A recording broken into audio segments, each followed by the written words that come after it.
Autism के नाम पर आजकल जो सोशल मीडिया और हर जगह जो भ्रांतियां हैं, इसके बारे में जो मिथ्स हैं और जो उल्टी पुल्टी बातें जो फैलाई जाती हैं, टोटल बाजारीकरण जो हो गया है इसका, उस बाजारवाद के शिकार मैक्सिमम पेरेंट्स हो रहे हैं। आज इन सारी बातों पे डिटेल में चर्चा करेंगे। वीडियो आप लोगों के अवेयरनेस के पर्पज़ से है, इसलिए वीडियो को ध्यान से देखना है, इसको बेहतर समझना है। आपको खुद समझ आएगा कि कहीं आप फंस तो नहीं रहे इन चीज़ों में, और जब समझ आ जाएगा तो बेहतर होगा कि आप समय से पहले चेत जाएं, अलर्ट हो जाएं, तो बेहतर होगा। चलिए इस पे बात करते हैं। पहले भी कई बार हमने कहा है कि fake autism experts, motivational speakers, mentor, उसके बाद से कोई क्या कहता है पेरेंटिंग कोच, कोई कहता है रिलेशनशिप कोच, अब ये क्या है कि सब ये MLM वाला, मल्टी लेवल मार्केटिंग, और वो जो होता है कि 3 जोड़ो इधर 3 जोड़ो इधर, और नेटवर्क मार्केटिंग वाले, उन सब का काम अब धीरे धीरे बंद हो रहा है। सारा फ्रॉड लोगों को समझ में आ गया। वो सारे सोशल मीडिया के इन्फ्लुएंसर्स जो होते हैं वो अब शिफ्ट हो रहे हैं ऑटिज्म एक्सपर्ट बनने में, क्योंकि सबसे मार्केट में हॉट बर्निंग टॉपिक ये है। तो इस पे अब सब आएंगे। तो उसमें आपको कोई मिलेगा कि कोई कहेगा कि गट हेल्थ हम ठीक कर देंगे तो उससे ऑटिज्म ठीक हो जाएगा। कोई नीम का पत्ता खिला रहा है आजकल के, देखा मैंने एक वीडियो, और कुछ पेरेंट्स ने भी कहा कि नीम का पत्ता हम खिला रहे हैं। आपका बच्चा एक सेव नहीं खाता, एक केला नहीं खाता, वो आप खिला नहीं पाते हैं उसको कि नहीं खाता है। नीम का पत्ता आप लोग खिला देते हैं, तो वो कहता है कि नीम का पत्ता खिलाने से ऑटिज्म ठीक होता है। कोई एक मेंटर है, वो अपना वो पता नहीं क्या कुछ जादुई छड़ी वड़ी घुमा के वो ठीक करना चाहता है, करने का क्लेम करता है। इस तरह से बहुत सारे पेरेंटिंग कोच, ऐसे नहीं करना, वैसे नहीं करना, वैसे नहीं करना, अननेसेसरी फेक क्लेम्स में कई बार हम उन चक्करों में पड़ जाते हैं। इसके अलावा आयुर्वेद वाले इसमें कम नहीं हैं। सोशल मीडिया के मार्केटिंग के थ्रू कि हम दुनिया के 203 देश में घूमते हैं, विजिटिंग डॉक्टर हैं, और वहाँ ये करते रहते हैं। और इसके अलावा अलग अलग ब्रह्मांड के अलग अलग ग्रह पे भी जाके वो करने वाला सब डॉक्टर लोग क्लेम करने वाला, उन सब के चक्कर में पड़ के बहुत सारे लोग हमारे पास आते हैं। अभी लास्ट वीक की बात है, एक आया कहीं से, बच्चे के लेके उनके पेरेंट आए कहीं दूसरे दूर गांव से, बोले कि हमने सारा ज़मीन वमीन जो भी है बेच दिया, वहाँ इतना पैसा मांगा, वहाँ उतना पैसा मांगा, आयुर्वेद का दवा दिया, ये का दवा दिया, वो का दवा। हम कहते हैं कि इस प्रॉब्लम इन चीज़ों में नहीं है। प्रॉब्लम ये है कि आप एविडेंस बेस्ड अप्रोच की तरफ नहीं जा रहे हैं। जो इसके अच्छा, इन सारे रिसर्च, इन सब चीज़ों पे जो रिसर्च करते हैं, इन सब चीज़ों के जो क्राइटेरिया जहाँ से शुरू हुआ कि हाँ कैसे डायग्नोसिस का क्राइटेरिया क्या है, इसका थेरेपी का क्या क्राइटेरिया है, बेसिक नॉर्म्स क्या हैं, रूल्स एंड रेगुलेशंस होते क्या हैं, ये सारे हमारे जैसे कि वेस्टर्न कंट्रीज से वहाँ से शुरू हुआ। वो इसके रिसर्च में कई साल आगे चल रहे हैं, वो एडवांस रिसर्च करते हैं, उसके अकॉर्डिंग नीड बेस्ड जो होता है, एविडेंस बेस्ड अप्रोच, वो सारा कुछ तय करते हैं। उन चीज़ों को छोड़ के हमारे यहाँ हम झाड़ फूक में लगे हुए हैं, हम गट हेल्थ करके ठीक करके और उसको ठीक करना चाहते हैं। ये सारी चीज़ें हाइपोथेटिकल हैं, हाइपोथेसिस के आधार पर उन लोगों ने एज्यूम किया कि ऐसा करने से ऐसा होता। उनको स्ट्रांग बिलीफ है उस पर, वो पूरी तरह मानते हैं क्योंकि उनको उससे पैसा कमाना है।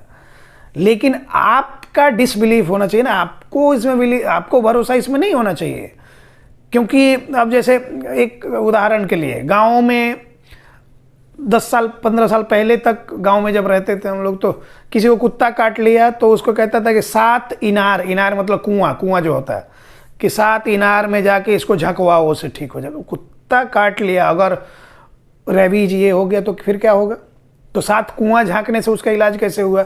ये वही जो गट हेल्थ वाला कोई हरिद्वार में बैठ के कहता है कि गट हेल्थ ठीक करने से हो जाएगा, यही मेंटर कोई हरियाणा दिल्ली बैठ के कहता है कि ऐसा करने से हो जाएगा। ये जो पेरेंटिंग कोच और ये कोई बैठा सोशल मीडिया पे बक रहा है कि हाँ वो नीम खिला दो, कोई कहता है कि नारियल पिला दो, कोई ये कर, इन सारी चीज़ों को समझना होगा कि इनसे कुछ नहीं होने को है। ये जो डाइट का सोर्स जो बता रहा है कि नीम का पत्ता खिला दो या नारियल पिला दो, जो भी हो, वो एक तरह का डाइट है, हेल्प करेगा, नारियल की बात जब कर रहे हैं, आप कोकोनट की बात कर रहे हैं, तो प्रोबायोटिक फीचर्स हैं उसमें, तो बॉडी के लिए सही है। लेकिन उससे ऑटिज्म ठीक होगा, ये बेवकूफ़ी वाली बात है, सरासर बेवकूफ़ी वाली बात है।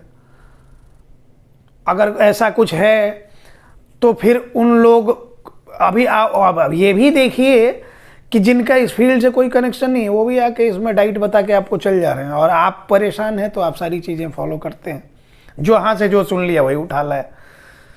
सुन के समझ के प्रोसेस करना चाहिए, क्या सही क्या गलत, नहीं तो आप अपने बच्चे का नुकसान करते जा रहे हैं। और हम हमेशा कहते हैं कि ये जो होता है सीजनल डॉक्टर लोग से, सीजनल एक्सपर्ट लोग से बचिए।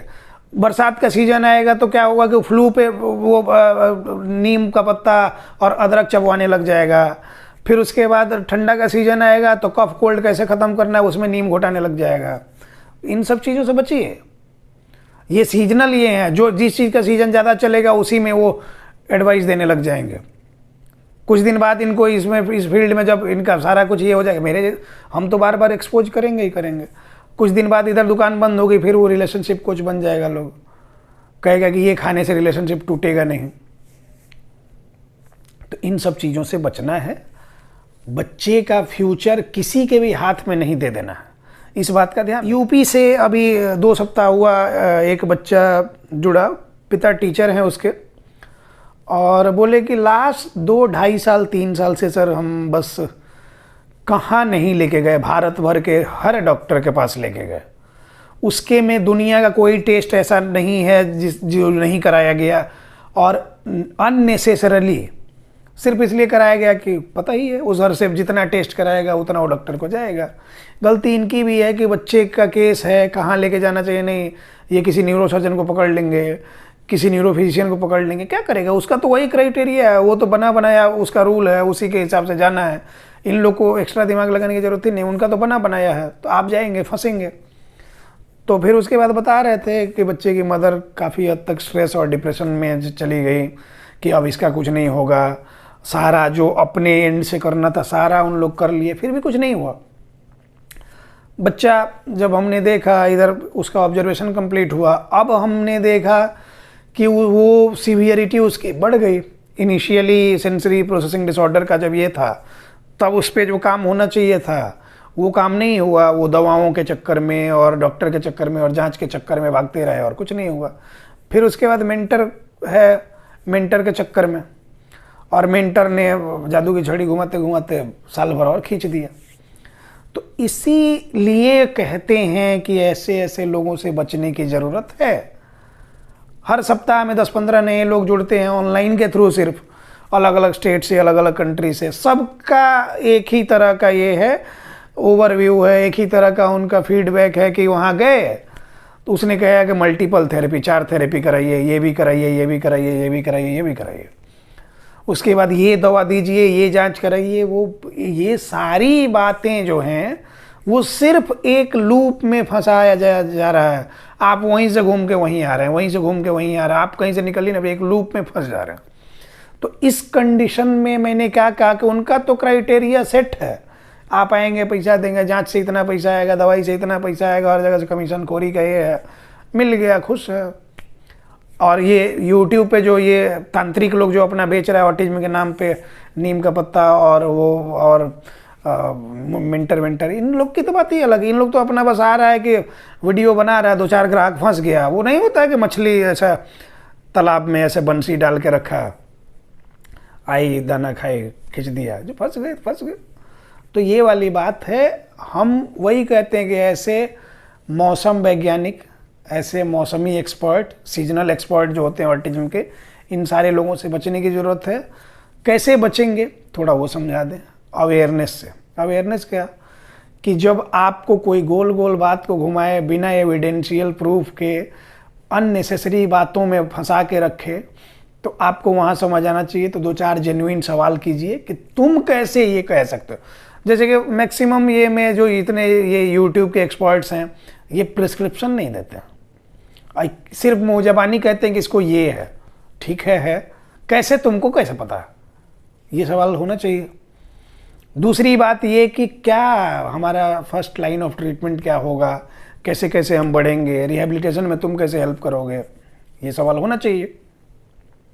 इसके अलावा कितने दिनों में कुछ दिखने लग जाएगा इम्प्रूवमेंट, या फिर बस मान के रखें, जैसे हाइपोथेटिकली तुम मान के रखे हो कि हाँ ये इससे ठीक हो जाएगा, वैसे हम भी मान के रखें कि हाँ इसकी बात माने तो ठीक हो जाएगा, या फिर कुछ दिखेगा भी, कुछ होगा भी। तो ये आपको पूछना पड़ेगा। इसके अलावा अगर आप अपने बच्चे के केस के बारे में कुछ भी अगर जानते हैं, उसका पैथोफिजियोलॉजी क्या होता है, एटियोलॉजी क्या होता है, उसके साइन सिम्टम्स, क्लिनिकल फीचर्स क्या होते हैं, अगर ये आपको पता हो, जो कि हमारा वीडियो देखने पे ही पता चलेगा, ऐसे तो पता चलेगा नहीं, तो अगर पता हो तो फिर आप उस पर सवाल ज़रूर करें। वहाँ फिर ये रंगा सियार लोग हुआ हुआ करके भागेगा, फिर ये कोई अलग जानवर नहीं है, ये वही रंगा सियार। तो ये सब आपको समझने की ज़रूरत है, इसलिए पेरेंट्स को अवेयर होने की ज़रूरत है। बार बार हम कहते हैं, अगर आप अवेयर नहीं है तो आपका फ्यूचर डार्क है, आपके बच्चे का फ्यूचर डार्क है, और आप एक समय के बाद 2-4 साल समय गंवाने के बाद फिर आपके हाथ में कुछ नहीं रहता है, तब आप रोते हैं, आप परेशान होते हैं। जो भी अभी कल की बात है, रिव्यू सेशन चल रहा था, उसमें बनारस से एक बच्चा है, उसकी मदर आई, बोली कि 2 साल से तो एक जगह थेरेपी के लिए जा रहे हैं, 25-30 हज़ार रुपया थेरेपी का आप देते हैं, फिर भी कुछ नहीं हो रहा, इतने दिनों से जा रहे हैं। आपका वीडियो देखिए सर, आपसे जुड़े कुछ चीज़ें स्टेबल हैं, लेकिन फिर भी हम वहाँ भी लेके जा रहे हैं। हमने कहा कि वो कॉन्ट्राडिक्टरी अप्रोचेज होंगे, जब 2 साल से जहाँ कुछ नहीं हुआ और कुछ नहीं हो सकता है, तो आपको घर पे काम करने की ज़रूरत है, समय निकालिए, ये करिए। उन्होंने कहा कि ठीक है, हम ये करते हैं। तो कंफर्ट जोन से बाहर निकलना भी अपने आप में मतलब इम्प्रूवमेंट की तरफ बढ़ाया हुआ एक कदम। ये नहीं कि आँख बंद किए, माथ मुड़ाए, एक जगह जा रहे हैं, कुछ हो ना हो लेकिन जा रहे हैं, तो उस तरह की चीज़ें नहीं। आपको पहले महीने से इम्प्रूवमेंट अगर कहीं नहीं दिखे, समझ लीजिए कि या तो डायग्नोसिस सही नहीं है, या अप्रोच जो है आपका वो गड़बड़ है, उसका ट्रीटमेंट अप्रोच, उसमें कुछ प्रॉब्लम है, उससे आपका भला नहीं हो सकता है। तुरंत ये कीजिए, सवाल कीजिए, अवेयर होइए, और अनऑथराइज्ड क्लेम्स में, बाजारवाद के चक्कर में, फेक एडवर्टीजमेंट के चक्कर में फंस के अपना समय बर्बाद न कीजिए। Beware, be positive. आपका बच्चा बिल्कुल मेन स्ट्रीम से जुड़ सकता है, बस उसकी सही डायग्नोसिस हो, सही उसकी थेरेपी हो। हमारे साथ अगर जुड़ना चाहते हैं तो नंबर यहाँ दिया हुआ है, और अपना स्लॉट बुक करके जब कंसल्टेशन आपका होता है तो उसमें तो सारा केस समझा दिया जाता है कि है क्या।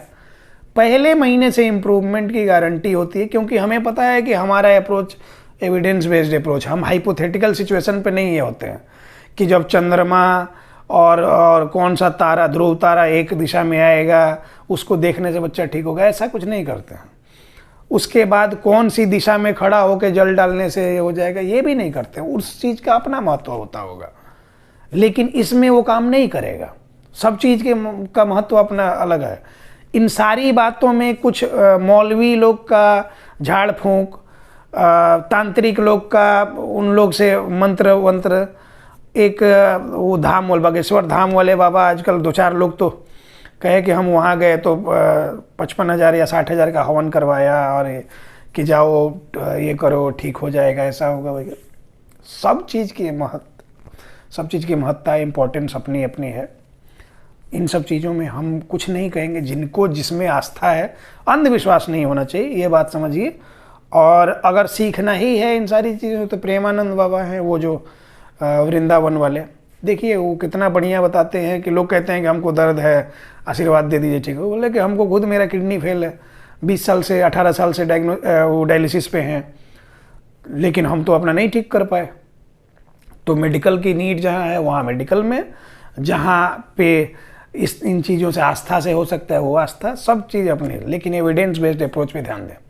और आपका बच्चा अगर सही से थेरेपी हो तो बिल्कुल ठीक होगा, मेन स्ट्रीम से पूरी तरह जुड़ेगा। हज़ारों बच्चे हमारे यहाँ से जुड़े, आपका भी नंबर अगला हो सकता है। धन्यवाद।